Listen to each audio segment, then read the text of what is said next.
which you went to get the link for today's meeting. At this time, all attendees are muted. We will be giving an opportunity to unmute for attendees at a later time. Please recognize that we do want to see your faces. We want to hear you, but we've had some destructive participants in the past, and so we are protecting yourselves as well as ourselves from that inappropriate behavior. Speaking about behavior, we do have the authority, and if the meeting does end up going south, we can remove individuals for inappropriate behavior. The meeting is being recorded.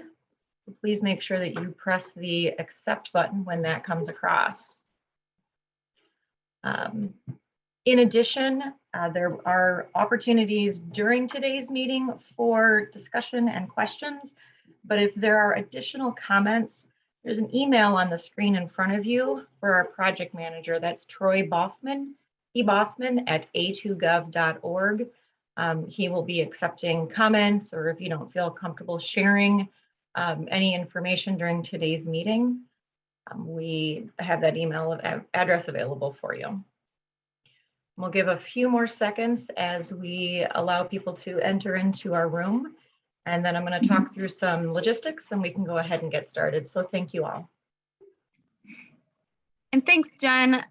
This is Kayla Coleman. I'm going to make another couple of announcements. It looks like we have a couple of call-in participants.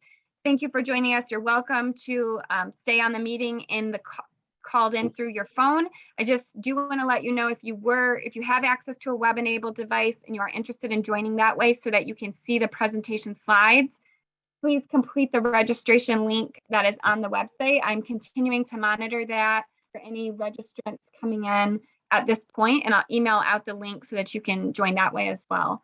The other note I'll add is that we like to provide a demographic questionnaire with our public engagement. I'm launching that now. This is an optional and anonymous demographic questionnaire.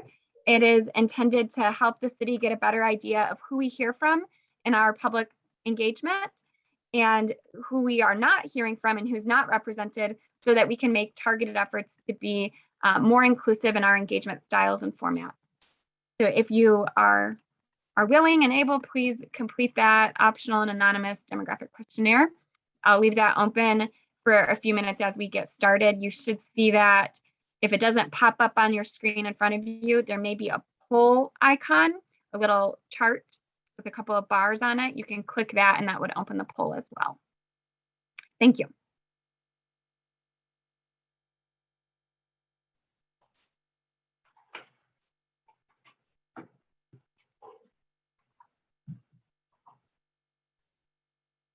And I think, Mackenzie, we could probably go ahead and move to the next slide.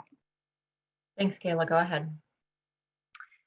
So for the technology overview, we just want to cover and make sure everyone is familiar with how you can participate in the Zoom meeting.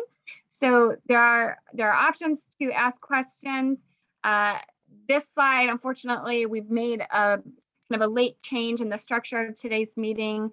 Again, as Jen mentioned, we had some recent destructive participants in a prior meeting. So the chat feature is not available today, but as you saw on the last slide, you can email the project manager if you have written feedback. We will be taking verbal comments, and for that, you can raise your hand to speak.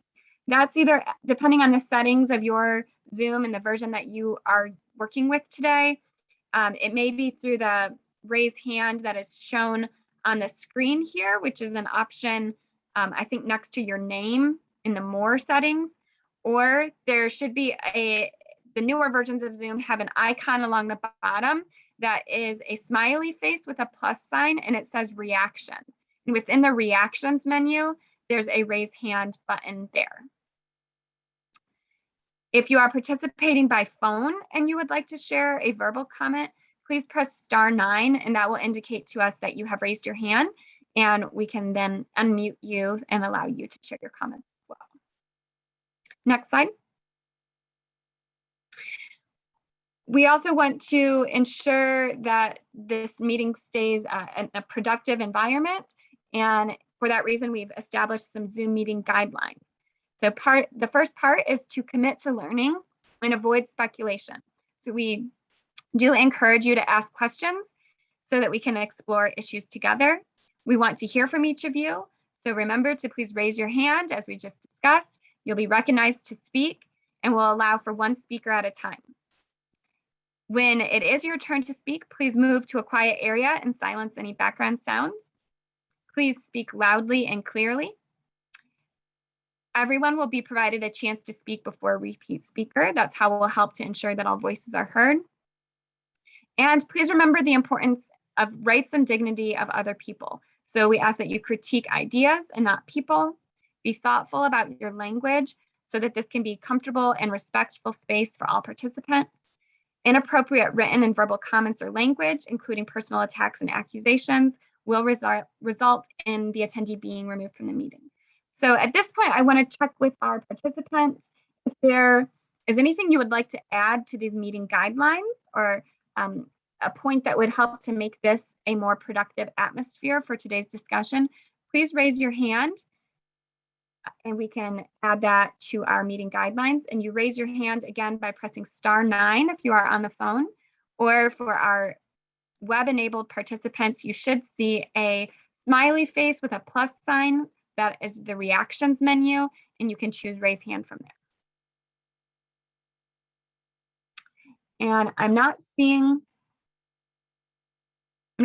any hands raised. I did just notice, sorry, that our poll seems to have malfunctioned. It looks like the poll is showing as ended. So I'm going to work on trying to relaunch that. You may see that poll pop up again. And I did see a hand raised from David Brassfield. David, you're not able to unmute if you had a comment to share. I was just going to ask about the poll, which seemed to disappear, and you answered that in the meantime. Thanks, David. Yep, I'll work on getting that relaunched. Sorry about that. All right, next slide. And over to you, Troy. Thank you, Kayla. I'm Troy Boffman. I'm the city's project manager on this upcoming study. I'd like to first go over some of the agenda items that we're going to be covering today. The first being is we'll introduce the project team. We'll then talk about the purpose of the meeting. We'll discuss some efforts that have been completed to date. We'll go over system overview regarding our sewer systems. We'll discuss our follow-up next steps. And then, as we mentioned earlier, there will be a series of some breakout rooms just to have some more small group type conversations. Next slide, please. So introducing the project team. Again, my name is Troy Boffman with the City of Ann Arbor. And at this time, I'd like to, the city staff, if you could unmute and show your video, and please introduce yourself, starting with Molly.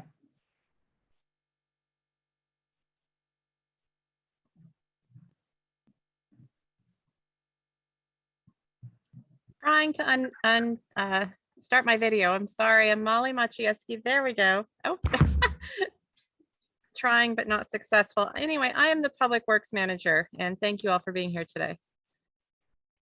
And my name is Ron Heft, and I am the Public Works Engineer. Hi all, my name is Jennifer Lawson. I'm the Water Quality Manager in the Systems Planning Unit. Then I know Kayla introduced herself earlier. Kayla Coleman, Community Engagement Specialist and Systems Planning. Thank you. Excellent. We also have 2 representatives from the County Water Resources Commissioner's Office. Evan, would you like to introduce yourself, please? Yeah, sure. I'm Evan Pratt, the Water Resources Commissioner. I've had a good chance to take a look around the neighborhood and look at some of the background. So I appreciate the opportunity to hear from people today. And Harry from my office is going to lead one of the rooms. We have Harry. Yeah, I'm here. I'm not seeing my video, but Harry Sheehan, Deputy Water Resource Commissioner. And I will be in the 3rd room. Excellent. Thank you, Harry. And then the city has brought on an outside engineering firm to assist us with this project. It's OHM Advisors. So Robert and Mackenzie, could you guys please introduce yourself? Yeah, sure thing. Hi, everybody. Robert Chahorsky from OHM. I'm the project manager, and I will be leading one of the breakout rooms on the project study details. And I am Mackenzie Johnson, and I'm an engineer for OHM, and I will also be in the neighborhood conditions breakout room. Thank you both. Next slide. So for today's purpose, and I just like to step back and make a point that, we're not here this afternoon to discuss any findings or recommendations. We're really just at the very early stages of this analysis. So for today's meeting purpose, we want to just start the discussion about hearing from residents, how the June 25th, 26th storm event impacted people. We're also going to review some efforts to date. We're going to further introduce, kind of the upcoming analysis and what that may look like. And really the whole goal is just to hopefully have the project team start to learn about, what the neighborhood conditions were during the event. Next slide, please. So for the study location, what you should be seeing here is a map. Essentially, during the event, we had quite a bit of reports of sewer backups and flooding, but I believe like 80 to 90% citywide all occurred in this neighborhood. So I know the map is hard to see, but essentially kind of the defined study area that we're going to be analyzing further is bordered by Packard Road at the south. To the east is US 23. To the north is Washtenaw Service Drive. And to the west is Mallett's Creek. And I know if there's anyone that is on the call today that's not within this project limits, you're welcome to stay on to hear about the rest of the presentation. But please contact me after the meeting. And I'm happy to talk through with some of the impacts that you experienced, if you don't fall within this identified area. Next slide, please. So actions to date. This area was declared a state of emergency by FEMA. The city and the county really aren't involved with the FEMA process, but we do have a link here that's to our city website that kind of provides more information if you need to explore any kind of claims related to FEMA. Second bullet point, we do know there's been a number of claims made against the insurer to the city. We'll do our best to kind of answer any questions regarding claims, but again, it's kind of a separate process. Today's meeting really is, it's going to be the engineering technical analysis, but we're happy to answer any questions we may have regarding insurance claims. A couple weeks back, we did meet with the Pittsfield Village Condo Board just to kind of brief them about the project and that this was coming. Next item here are public works activities. Basically, for any sewer backup that was reported, it's our standard practice for our crews to go out into the field. They take a closer look at the sewer systems just to make sure everything was flowing fine. There's no obvious blockage. So that has happened at all the reported locations, as well as they have done a lot of work in the last couple of years with just proactively inspecting and cleaning both the storm and sanitary sewer systems throughout this area. Wanted to touch base on our capital improvement plan. Basically what that is kind of our 6-year look. It's a planning document where we identify, upcoming capital projects. So like road reconstruction projects, any kind of utility replacement projects. And there are a handful of projects already planned in this defined study area. A couple of them came out of previous studies that have been done, as well as we recognize that some of the infrastructure in these neighborhoods are aging. And they're at the point that they're going to need to either be replaced or rehabbed. So we have that in the works as well. And then finally, kind of the heart of today's discussion is going to be the city. We brought on OHM advisors to kind of further study the impacts of that storm with the goal of making some recommendations of what we could do to reduce the risk of, the impacts from happening again in future storm events. Next slide. For system overview, I think I'm going to hand it off to Mackenzie. Thanks, Troy. So before I jump into this, I just want to give a brief introduction of myself and OHM. So both Robert and I work in the Water Resources Group at OHM Advisors, where we specialize in performing these kinds of sanitary sewer and stormwater sewer analyses. And we've worked with the city of Ann Arbor on several sanitary sewer studies over the past few years. So we do have quite a bit of familiarity with the city's system. So I want to start by giving a brief overview of the differences between the stormwater system and the sanitary sewer system. So the stormwater system collects stormwater runoff from the ground surface and discharges it to rivers, streams, or lakes without treatment. The sanitary sewer, on the other hand, collects wastewater from the use of toilets, dishwashers, faucets, other household appliances, and then discharges that to a wastewater treatment plant for treatment prior to discharging to a river, stream, or lake. So a couple items that I think are important to note is that sanitary sewer pipes are designed to handle expected sanitary sewer flow, but not stormwater flow. And excessive stormwater that enters a sanitary sewer system could cause basement backups and sewer overflows. So this figure kind of summarizes what was discussed on the previous slide.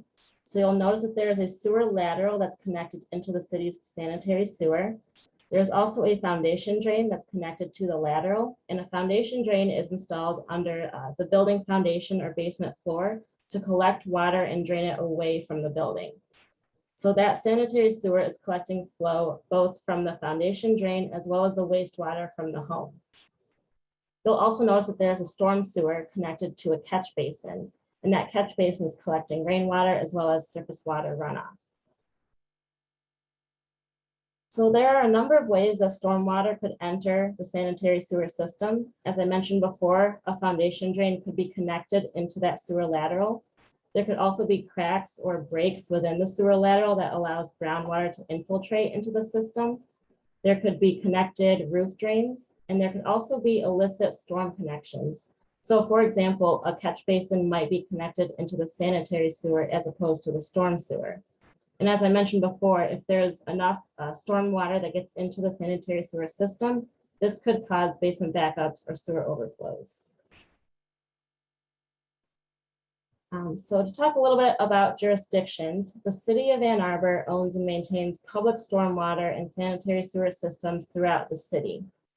The Pittsfield Village Condo Association then owns and maintains some backyard stormwater pipes, as well as some private sanitary sewer pipes. The Washtenaw County Water Resources Commissioner's Office is responsible for the county drains that traverse through the city.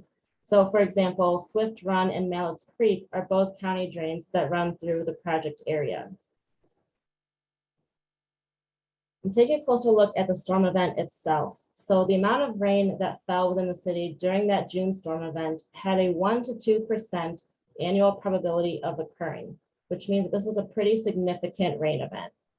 Utility systems are typically designed to handle about 3 inches of rainfall over 24 hours. But the rainfall during that June storm event totaled over 5 inches in some areas of the city. So the focus of the storm event analysis study will be to identify best practices to minimize the risk for property damage for future large rain events. So for follow-up steps, there will be a number of opportunities for public engagement. So meeting summaries will be posted within 2 weeks of the meeting. We will be holding individual interviews as well as sending out a questionnaire to allow residents to share their flooding experiences. And we will also hold additional community discussions. So this will not be your only opportunity to share your flooding experience. We will also be starting the technical engineering review, which will include an analysis of the flow meter and rain gauge data. We'll also look at the stormwater and sanitary sewer hydraulic models to simulate the rain event. Following that, we will determine whether there are any recommendations that could be made to minimize future flooding and/or basement backup risks. And these recommendations will consider both community input as well as the engineering analysis findings. And we also encourage you to contact the project team at any time to request an individual meeting or discussion. So I will hand it over to Jen to talk about the breakout rooms. Thanks, Mackenzie. So this is the opportunity where we want to hear from you as the residents in the areas affected, as representatives of the public. We have 4 specific breakout rooms that will be rotated for each of you. So you actually don't need to do anything. You can just kind of sit back and relax. Kayla, our heralded facilitator, will be placing each of you in rooms randomly. The 4 rooms are the 4 bubbles you see here on the screen. One is regarding the storm event itself, details kind of the science behind how much rain fell and what that means. And Troy Boffman, the project manager, will be facilitating that room. Another room is a room specifically about the study and the engineering analysis, kind of a discussion of next steps. That room will be facilitated by Robert Shahorsky, one of our project engineers. Another room is about jurisdictions, because as Mackenzie mentioned, there's a lot of different multiple jurisdictions in this project area. And Harry Sheehan from the Washtenaw County Water Resource Commissioner's Office will be facilitating that room. And then we have an interactive room, which is really an opportunity to hear from you. Mackenzie and myself will be facilitating that room. And we'll be using what's called a Jamboard, and it essentially is a bunch of little sticky notes, digital sticky notes that are put up. But we're going to be really looking for some wonderful dialogue from you. So with that, I'm going to turn it over to Kayla, and Kayla will be placing us in each room. We have about 10 minutes in each room.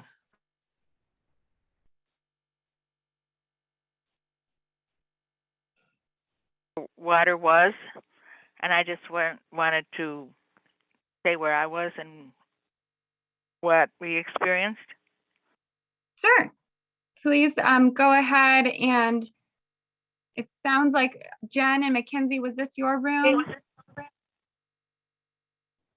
Yep, if you could go ahead then and share your comment, please do. And you can share that while I'm getting the next rooms.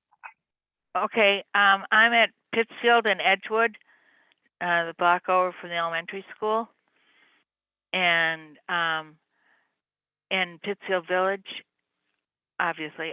Anyhow, we had just from the drain water come up. No, it was clear, and there was about 4 or 5 inches at the most. And we didn't notice it in the basement until like 2 o'clock in the morning. After 2, at that point it had started to recede. By the time we got the shop back out and started working, it was draining back out. There are 4 units in where I live, and the unit closest to Pittsfield had it. I'm the second one. The 3rd unit had some water in the basement, but the end unit didn't get any. There's a drain or manhole cover right in the lawn between the end unit near Pittsfield and I'm the second unit. But it came in. It wasn't smelly, and then it started to recede. And that's my 2 cents. Well, thank you for sharing that. And I believe that Kayla, and all of the Jamboard. So thank you very much for sharing that. Thank you. Thank you. All right, I'm going to go ahead and open our last breakout room session. If I've managed to keep track of everyone correctly, you should now have cycled through. This will be the 4th room, and you should have gotten through each of our 4 different topics. If you didn't end up in one room for some reason, we are planning to have a short debrief at the end of the breakout room, so we can take, we should have time for a few general comments then.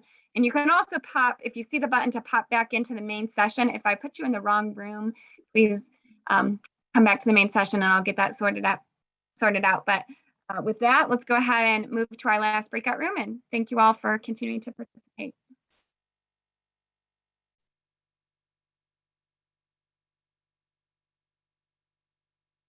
Hi all, and welcome back. I hope you were able to make it through all 4 of the breakout room sessions.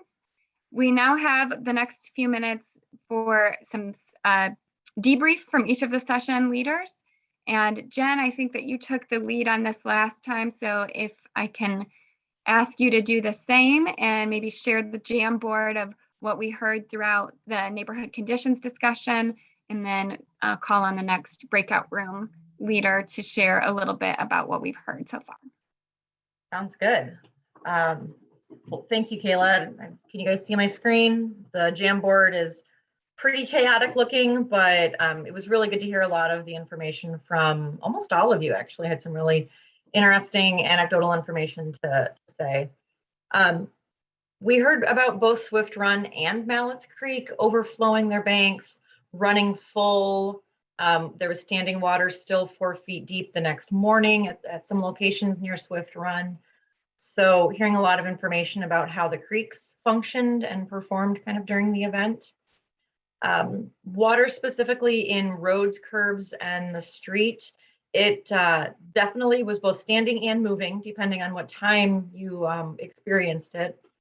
There was some water coming up from storm inlets in the streets, but overall it subsided pretty quickly. Now that's kind of a justifiable term, but pretty quickly over, a handful of hours.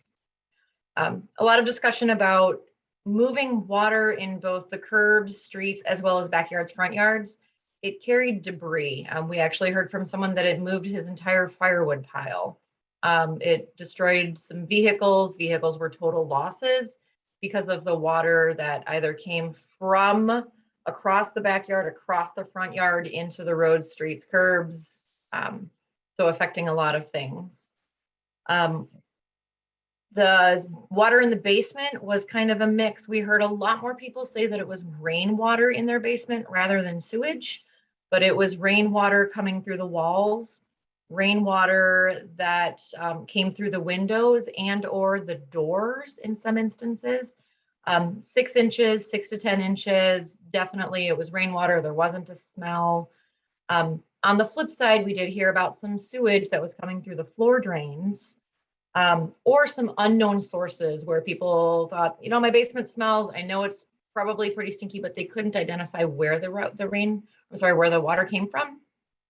We also heard from some individuals that had no basement flooding. They just saw flooding out in the front yards. And then there are 2 kind of outstanding comments, and one of these I'll just make sure that we all are aware. There were a lot of issues that we were hearing about ServPro and some confusion regarding the voucher, not having a voucher. It took ServPro over a month to get back to their house for a cleanup in some instances. That wasn't just one. I actually heard that from a handful of people that their frustrations were with ServPro. And then another comment that couldn't necessarily be categorized was overlapping ownership, making sure that the neighborhood association or the condo association is also at the table working with the city engineers about overlapping ownership and responsibilities for this event. And Mackenzie, did I miss anything, or making sure we have everything covered? I think you captured it. Fantastic. I'm going to go ahead and stop sharing, Kayla, and I will call on Troy as our next room to speak. Thank you, Jen. Yeah, just a couple items. We had some great discussion. A couple items I noted here. Somebody was talking about, I think on the weather underground, they've seen some data from other rain gauges that was greater than the 5.2 inches that I believe we presented earlier. We had some discussion about just the importance of the infrastructure in general, recognizing, all over the country, the aging, the infrastructure needs that just need to be paid more attention to, as well as some comments about how far back will the engineering team look from previous backups and storms. So there's been some repeated backups occurring in these areas. So those were a few of the key highlights that I noted. I can turn it over to maybe Robert. Okay, thanks, Troy. I was in the project study and survey breakout room and really didn't have any comments or questions on the study that we're conducting. It seems like we've got a good approach there. And then on the survey, there were some good discussion and comments there. One question or comment was to ask perhaps where the sump pump discharge goes to. Do people have it discharge to their side yard, their backyard, into the city's storm system, just to kind of understand how that might have impacted where water was going. Another good comment was we talked about check valves, if people have check valves in their homes. And one person asked, that sounds interesting. How would I go about getting that done? Can I get some information about where to go? And I thought that was a good question as well. And then the last comment on the survey was when we're asking about check valves and footing drains, there was a comment that this person just purchased their home a couple of years ago and wouldn't know the answer to those questions, but said, how could I go about finding those answers out? How do I do that? I thought that was an interesting request to just learn more about your own property and how it works. So I thought those were great comments and feedback on the survey. And then we did have a nice discussion after we covered the survey where one person was sharing some experiences with the flooding event itself about where the flooding occurred and some work that was done with the storm sewer behind their house, and that maybe caused some dirt to accumulate and maybe caused some flooding. So I'm guessing you probably talked about that in the neighborhood experiences breakout room as well, but I just thought I'd mention it. So that's my summary. So who is next? Is that I think I'll bring it home. that's Robert. Harry? Okay. Yeah. Yeah, so lots of site-specific comments, and particularly on Burton Road, where there's kind of runoff heading west and causing some problems and havoc, as well as a private, a backyard catch basin there. Talked a little bit about the development plan for right up there in Burton Road. Some talk about the age of not just the pipes but the streets, and how that gets timed so that if there's going to be some underground work done, you don't necessarily go in and pave the streets, although some of those streets certainly could use repaving. Questions about how water gets into the storm sewer system. How exactly is it entering my basement? What's the mechanics of what's going on? And a little bit of talk about stormwater infiltrating into the sanitary system and overwhelming it. And then questions about the dynamics of how water flows over the land upstream Packard, and then through a big crossing at Packard, and then into a smaller 42-inch pipe, how that is expected to work, and how that the sanitary network overlaying that also flows, what direction and how, and making sure mostly that small pipes go into big pipes and not the other way around.